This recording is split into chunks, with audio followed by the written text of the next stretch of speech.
AR Murugadoss డైరెక్షన్లో శివకార్తికేయన్, రుక్మిణి వసంత్ జంటగా నటించిన చిత్రం మద్రాసి. ఈ సినిమా ఈరోజు థియేటర్లో తమిళంతో పాటు తెలుగులో కూడా రిలీజ్ చేశారు. ఎలా ఉందో ఒకసారి చూద్దాం. ఈ సినిమా స్టోరీ ఇద్దరు స్నేహితులు చిరాగ్, విరాట్ విలన్స్ చెన్నైలో గన్ కలిసి తేవాలని భారీగా ప్లాన్ చేస్తుంటారు. దీనికి ఆపడానికి ఎన్ఐఏ ప్రేమ్ టీము ప్రయత్నిస్తుంటుంది. మరోపక్క హీరో రఘు కుటుంబం ఒక యాక్సిడెంట్లో చనిపోతుంది. దానివల్ల హీరో మెంటల్గా అప్సెట్ అవుతాడు. 16 సంవత్సరాల ట్రీట్మెంట్ తర్వాత బయటకు మామూలు మనిషిగా తిరుగుతుంటాడు. అలాంటి రఘు లైఫ్లో హీరోయిన్ మాలతి ఎంటర్ అవుతుంది. కొన్ని రోజుల తర్వాత ఈ లవ్ బ్రేకప్ అవుతుంది. దానివల్ల రఘు సూసైడ్ చేసుకోవాలని అనుకుంటాడు, కానీ ఎలాగోలా బ్రతికేస్తుంటాడు. రఘు మాలతి ప్రేమ ఎందుకు బ్రేకప్ అయ్యింది, వీరు చివరికి ఒకటి అయ్యారా లేదా, ఎన్ఐ టీంలో రఘు ఎందుకు వెళ్ళారు, ఈ గన్ మాఫియాను ఎన్ఐ టీంతో రఘు ఎలా ఎదుర్కొన్నాడు అనేది ఈ సినిమా కథ.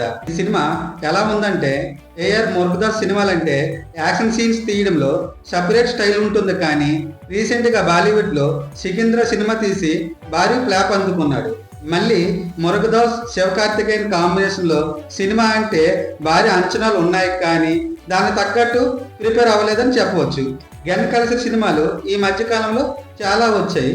అలాంటి సబ్జెక్టుతో హీరోకి కొంత చిన్న లోపం పెట్టి హీరో క్యారెక్టర్ డిజైన్ చేసి కొత్తగా ట్రై చేశారు. ఫస్ట్ హాఫ్లో కొంత ఎమోషన్స్, కొంత యాక్షన్ సీన్స్తో పర్వాలేదు అనిపించింది.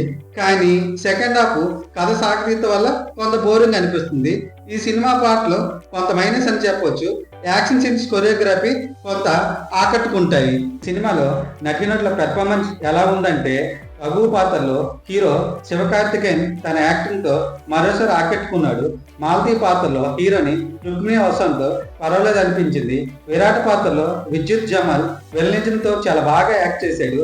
ఎన్ఐ అధికారి ప్రేమ్ పాత్రలో బిజు మెనన్ యాక్టింగ్తో ఆకట్టుకున్నాడు. ఈ సినిమా నిర్మాణ విలువలు చాలా బాగున్నాయి. అనిరుద్ధ్ సంగీతం అంతగా ఆకట్టుకోలేదు. ఫోటోగ్రఫీ బాగుంది. ఎడిటింగ్ పై ఇంకాస్త దృష్టి పెట్టుంటే బాగున్ను. డైరెక్టర్ మురుగదాస్ పై ఉన్న అంచనాలు అందుకోలేకపోయాడు. ఓవరాల్ గా ఈ సినిమా ఎటువంటి అంచనాలు లేకుండా వెళ్తే పర్వాలేదు అనిపిస్తుంది. మన సినీ జాతర ఈ సినిమాకి ఇచ్చే రేటింగ్ 2.75 out of 5కి.